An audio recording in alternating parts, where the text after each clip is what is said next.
Phytoplasma ये mycoplasma like organism होते हैं, जिसको एमएलओ भी बोलते हैं, यानी माइकोप्लाज्मा लाइक ऑर्गेनिज्म।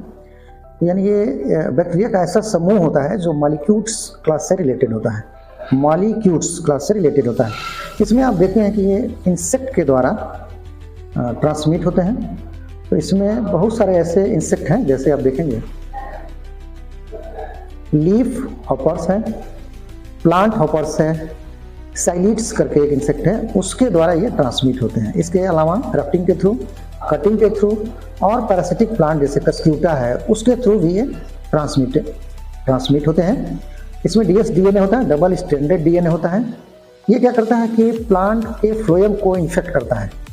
और लिटिल लीफ, विचेज ब्रूम, येलविंग, यानी प्लांट बॉडी जो होती है या लीफ होती है वो येलविंग होने लगती है। जैसे आप देखेंगे पियर में, नाशपाती, एप्पल, सेब में भी देखने को मिलता है, पोटैटो में भी देखने को मिलता है। तो ये एक तरह से खतरनाक होता है। इसमें सेल वाल नहीं पाया जाता है, bacteria like mycoplasma like organism, इसमें सेल वाल नहीं पाया जाता है, जबकि बैक्टीरिया में पाया जाता है। यही अंतर है बैक्टीरिया और इसमें।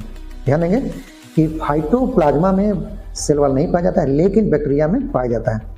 और ये बैक्टीरिया से एक तरह से बैक्टीरिया का ही समूह है जो मॉलिक्यूल से रिलेटेड है क्लास से। तो इसमें सेल वाल नहीं पाया जाता, लेकिन बैक्टीरिया में पाया जाता है। सेल वाल की जगह इसमें थिक प्लाज्मा मेम्ब्रेन होता है। यह ऑब्लिगेट पैरासाइट होता है और बैक्टीरिया से छोटा होता है। क्लियर हो गया? ये प्लियोमॉर्फिक होते हैं, यानी बहुरूपिया जैसे अपना रूप बदलते रहते हैं, इनका आकार थोड़ा सा बदलता है। ये ग्राम पॉजिटिव स्ट्रेन देते हैं क्योंकि इसमें थिक प्लाज्मा मेम्ब्रेन होता है। और इनके द्वारा जैसे लीफ हॉपर्स हो गया, प्लांट हॉपर्स हो गया, साइलिड्स के द्वारा इंसेक्ट जो होते हैं इनके द्वारा ये ट्रांसफर होते हैं और इकोनॉमिक लॉस करते हैं। किसानों को बहुत नुकसान पहुंचाते हैं, जैसे एग्रीकल्चर फील्ड देख लीजिए, फॉरेस्ट्री में ये बहुत नुकसान पहुंचाते हैं।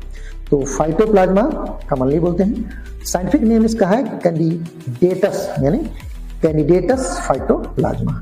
क्लियर हो गया होगा? कैंडिडेटस फाइटोप्लाज्मा इसका साइंटिफिक नेम है।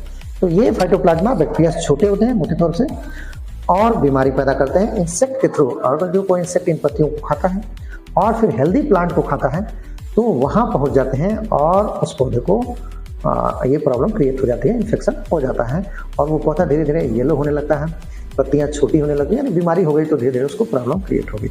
यही आपका फाइटोप्लाज्मा है। फाइटोप्लाज्मा यानी कैंडिडेटस फाइटोप्लाज्मा साइंटिफिक नेम है।